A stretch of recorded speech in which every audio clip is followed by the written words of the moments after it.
Paura del freddo non ne abbiamo, bicicletta ovviamente ce l'abbiamo. Cosa ci manca? Nient'altro direi, forse solamente un accompagnatore. E quello di oggi è Mario. Buongiorno. Ciao. Mario, piacere. Ciao. Con i guanti.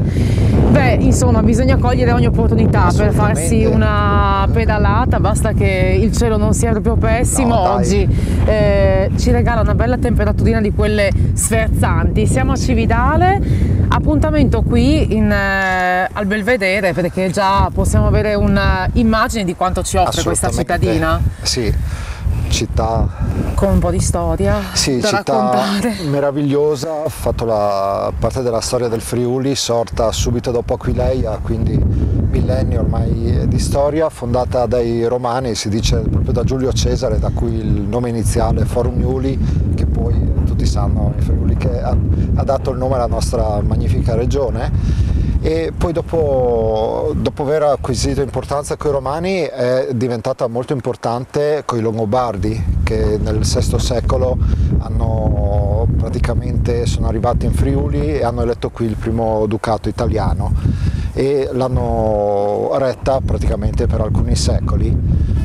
Infatti noi l'altra volta abbiamo visitato il Museo Archeologico Nazionale proprio guardando quella che è la parte relativa ai Longobardi che la caratterizza, e vogliamo ripartire da qua oggi, però facendo un salto nella storia in tempi decisamente più recenti, perché oggi abbiamo pensato, per chi ci segue da casa, un percorso legato sia alla cultura ma anche al centenario della Grande Guerra. E quindi dove ci porterà questa pedalata? Oggi seguiamo la valle del fiume Natisone.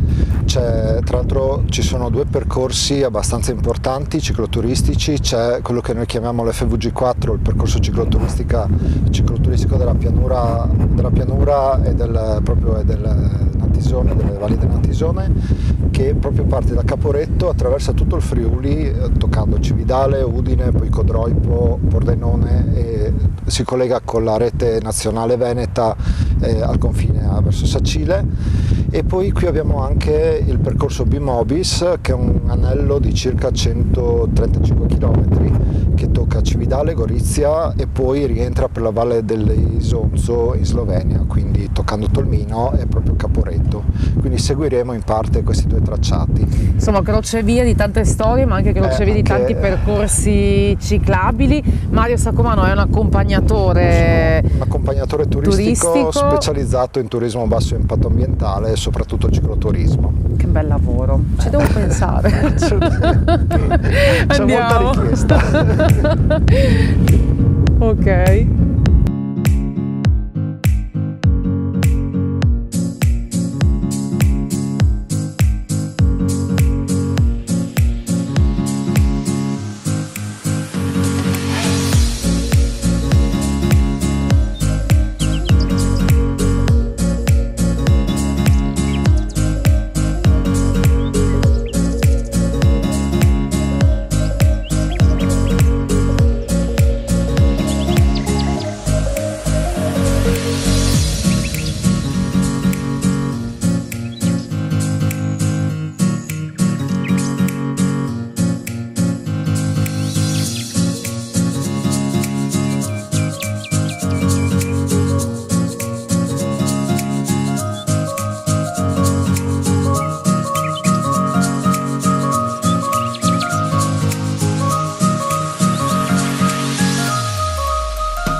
Non avevo mai visto questi angoli di Cividale. Sono molto suggestivi, ma adesso prima di uscire da Cividale ti vorrei far vedere il tempietto longobardo, è uno dei posti più interessanti della cittadina. Allora entriamo qui.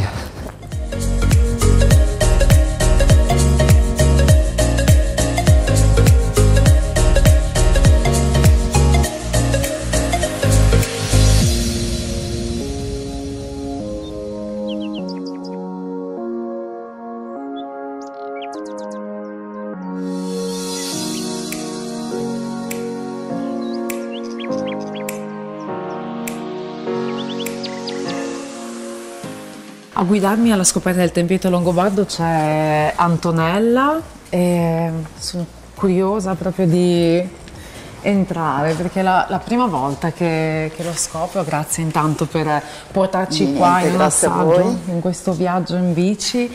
Qual è la storia di questo posto?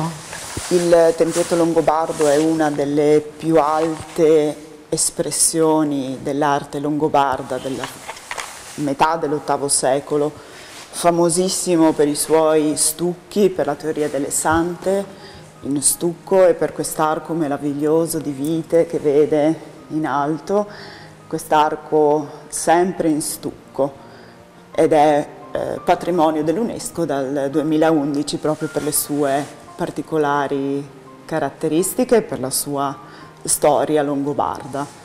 Uno dei gioielli quindi di Cividale. Assolutamente, il gioiello di Cividale, piccolo ma veramente un gioiello prezioso. Ecco, lei stessa scopre sempre storie, particolarità sì, siamo sempre in via di studio, ci sono sempre delle novità, delle piccole scoperte che rendono questo posto sempre vivo. La cosa che più l'ha colpita? C'è qualcosa che ama in particolare di Io sono innamorata del tempietto da quando ero piccola, sono venuta in visita qui con le scuole a 8 anni e quando mi hanno chiesto di venire a lavorare qui per me è stato una cosa incredibile. Ed è veramente, chi entra qui e lavora per il tempietto prova soltanto veramente un grande amore per questo posto, perché è davvero un posto sereno, interessante, bello.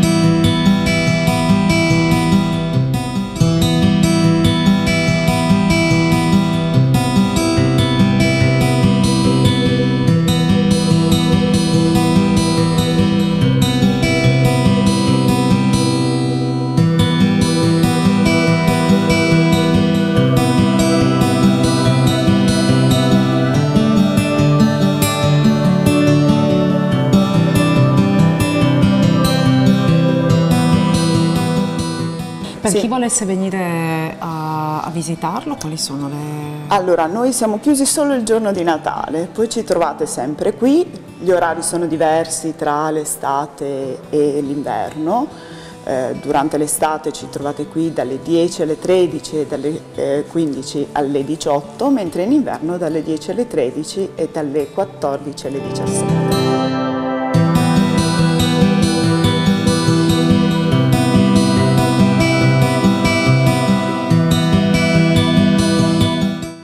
Abbiamo persone che vengono veramente da tutto il mondo e che lo conoscono e lo studiano. Meglio di noi friulani, forse,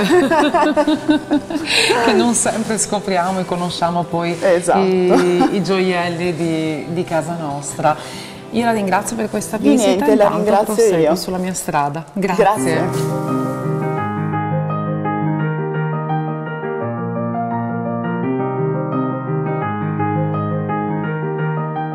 Allora Mario, adesso si parte davvero verso Caporetto, quindi che strada faremo? Adesso rifacciamo il Ponte del Diavolo, appena usciamo sulla strada principale troveremo i cartelli della pista del percorso ciclabile e seguiremo quelli, quindi seguendo la fora del Natisone e poi Ponte San Quirino e si sale, si entra proprio nel cuore delle valli del Natisone. Con una piccola sosta? Assolutamente. Ah, ok, allora si può fare.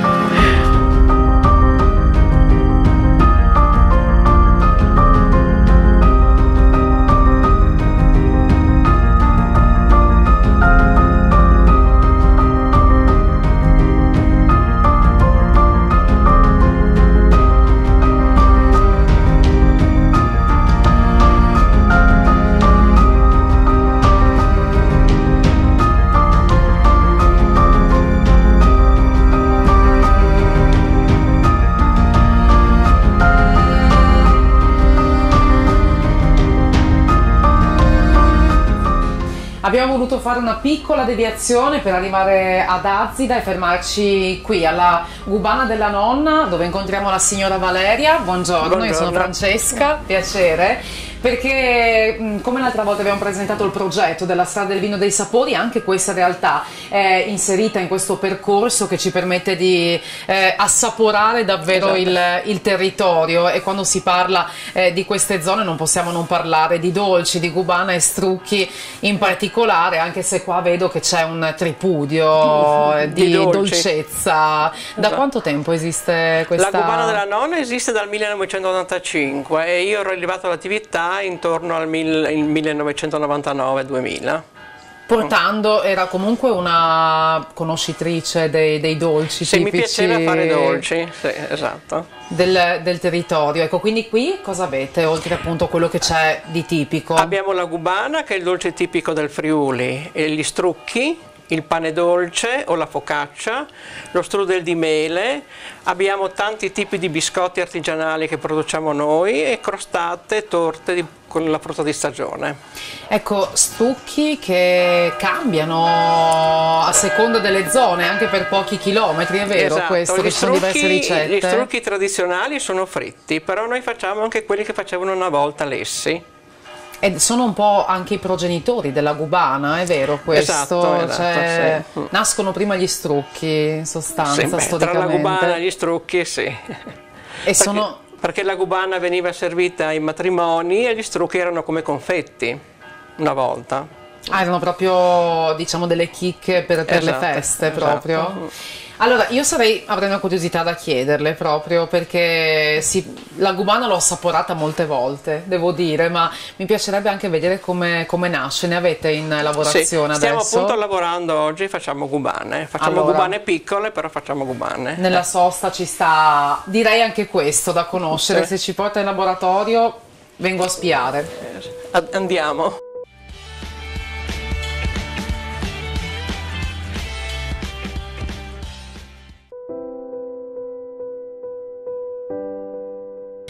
Allora, signora Valeria, l'impasto intanto da cosa è composto? Il ripieno è composto da uvetta bagnata nella grappa, noci macinate, un po' di amaretti, zucchero e pinoli rosolati nel burro. Questa è una composizione standard o ci sono anche qui delle variazioni a seconda dei paesi, delle famiglie? Noi facciamo questo tipo di ripieno, però ogni casa una volta ha la sua ricetta, più o meno sempre quella, però c'è sempre qualche ingrediente in più o in meno. Si preparava in ogni periodo dell'anno o in periodi particolari? No, era un dolce per tutte le stagioni? Era un dolce per tutte le stagioni e il ripieno si conserva bene, quindi si può fare anche in anticipo. E la Gubana una volta tutte le case, tutte le famiglie avevano la sua ricetta e la facevano in casa. L'impasto invece? La pasta invece è pasta lievitata con burro, uova, zucchero, farina e aromi. Ecco, lei adesso ha steso il ripieno. Io ho steso il ripieno, adesso la rotolo. Questa è una gubanetta piccola. E poi forma la chiocciolina, diciamo. Sì, viene rotolata e poi attorcigliata così. Bellissimo. E poi in forno? Questa va prima lievitata, messa a lievitare e poi va messa in forno. Ma c'è anche una lievitazione precedente o lievita proprio assieme? No, la pasta è già pasta lievitata e quindi facciamo... Poi c'è una lievitazione successiva, facciamo la Gubana e dopo di nuovo deve lievitare, deve raddoppiare di volume e poi messa in forno. Chi volesse venire a trovarvi, vi trovo qui proprio a un passo dalla chiesa. Noi siamo a Azida, a un passo dalla chiesa. Perfetto. E abbiamo una produzione artigianale e ci teniamo a fare le cose bene. Si vede.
E siamo entrati in Slovenia, abbiamo attraversato appunto la Valle del Natisone e ora ci dirigeremo verso Caporetto, come avevi anticipato. Abbiamo percorso in realtà il fondovalle, ma nelle valli del Natisone ci sono infinite possibilità, credo, di andare a due ruote.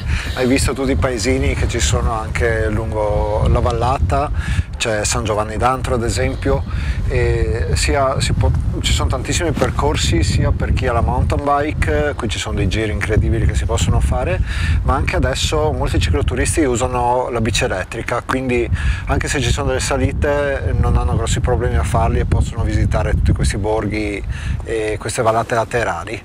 Ma è una fortuna vivere in Friuli Venezia Giulia, anche perché hai la possibilità di vivere tanti ambienti diversi, ma anche sei in un posto che racchiude molta storia, oltre che tante storie, e il fatto che ti trovi appunto anche in bicicletta ad andare a scoprire un'altra realtà. E poi che bello attraversare i confini così, è davvero dà un senso di libertà.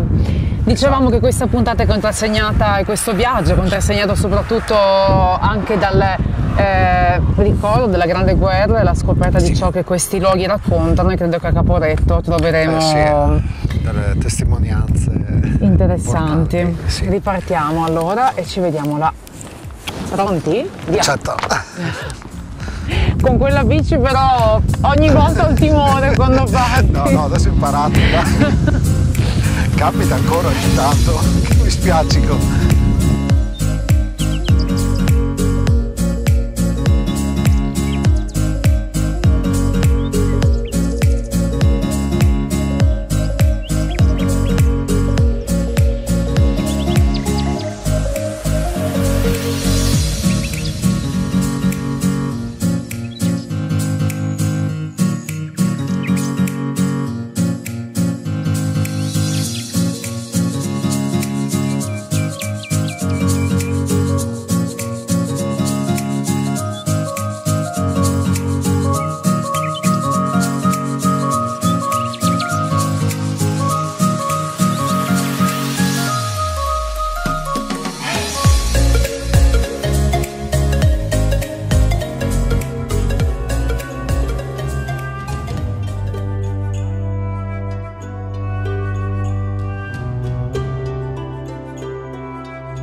E concludiamo questo viaggio con una visita al Museo della Grande Guerra a Caporetto, e subito entrando c'è qualcosa che ti colpisce davvero. 3 elementi: le foto di soldati caduti di diverse nazionalità, sotto granate, armi, insomma simboli di distruzione, di morte poi simboleggiata dalle croci che sono esattamente sulla parete di fronte. E già qui sarebbe detto tutto, se non altro in termini di impatto emotivo, per quello che è il messaggio che il Museo della Grande Guerra vuole lanciare.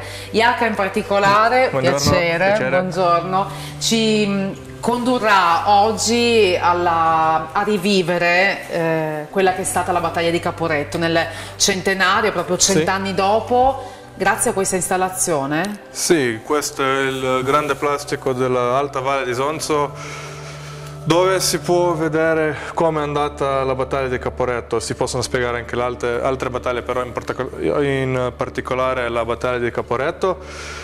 E se guardiamo su questo plastico, adesso siamo proprio in bassa valle dell'Alto Isonzo, siamo sopra Tolmino, la città più grande dell'Alto Isonzo, poi in mezzo c'è Caporetto dove siamo adesso, e poi proprio in alto c'è Plezzo, quindi le 3 città più importanti con il fiume Isonzo in mezzo. E poi su quindi su questo plastico si vedono tutte le montagne d'intorno alla Valle di Isonzo.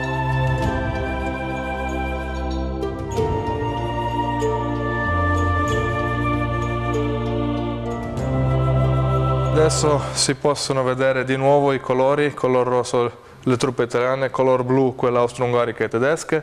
Ogni cerchio c'è un battaglione questo vuol dire fra 600 e 1000 uomini. Orologio nero significa che la notte è 24 ottobre alle 2 di mattina è iniziato il fuoco d'artiglieria con l'attacco con i gas asfissianti da parte delle truppe tedesche in Alto Isonzo vicino Plezzo. Questo fuoco proseguiva fino alle 7 di mattina, poi era alle 6 di mattina, poi era un'ora di pausa e dalle 7 alle 8 di nuovo fuoco d'artiglieria, alle 8 di mattina attacco di fanteria.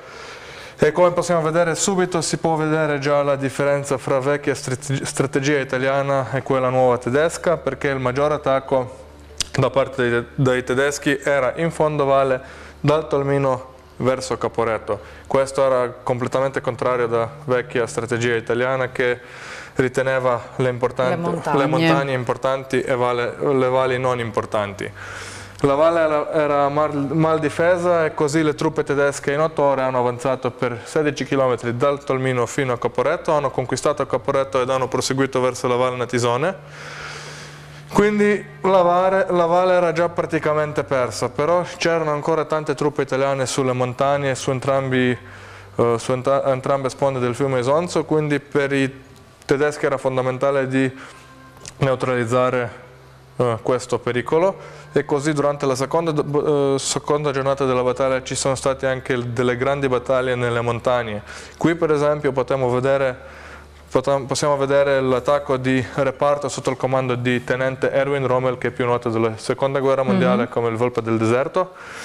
Già qui ha utilizzato la sua nuova strategia di cercare i punti deboli del nemico, sfondarli e attaccare il nemico alle spalle. Con questa strategia è riuscito a conquistare tutto il dorsale dal Tolmino fino a Monte Mattaiur in 3 giorni con pochissime perdite. Quando le truppe tedesche e austriache si sono incontrate in questa zona, migliaia e migliaia di soldati italiani nel massiccio di Monte Nero sono rimasti accerchiati e alla fine dovevano rendersi perché non c'era nessuna via di uscita. E come vediamo, la notte di 26 ottobre Monte Stowe è già caduto nelle mani austriache, così l'ultima fortezza italiana, possiamo dire così, è rimasta la Monte Mattaiur, che però non durava per tanto tempo. Fino a mezzogiorno di 26 ottobre i tedeschi hanno conquistato anche la cima di Monte Mattaiur e con il crollo di Monte Mattaiur è crollato l'intero fronte italiano e l'intero esercito italiano doveva ritirarsi prima al Tagliamento e poi al Piave. E così è finita questa battaglia in Alto Isonzo, ma è finita anche la grande guerra in Alto Isonzo, perché fino al novembre di 18 i soldati non entravano più. Così. Impressionante, grazie sì. Davvero, è poco di tutto quello che c'è in questo grande museo, però possiamo ricordare, siete aperti praticamente ogni giorno, sempre? Sì, sempre ogni giorno. L'orario invernale è dal 10 fino alle 5, è orario estivo sì, è dalle 9 fino alle 6. Poi per i gruppi con la prenotazione siamo aperti anche fuori orario. Quindi. Grazie mille, allora è stato un piacere. Prima di lasciare il museo, Jaca mi invita a entrare in questa saletta che mi proietta nel buio della guerra e di un soldato che scrive ai suoi cari. La cartolina che vi mando questa volta è una di quelle che il museo custodisce e racconta più di ogni cosa la tappa che ci ha portato nei luoghi della Grande Guerra, di una bellezza unica anche perché non dimenticano. Saluti e bici. Non sono più sul Carso. Come ho scritto alla mamma, sono stato nelle retrovie del fronte del Basso Isonzo, ma solo per il breve periodo di 10 giorni.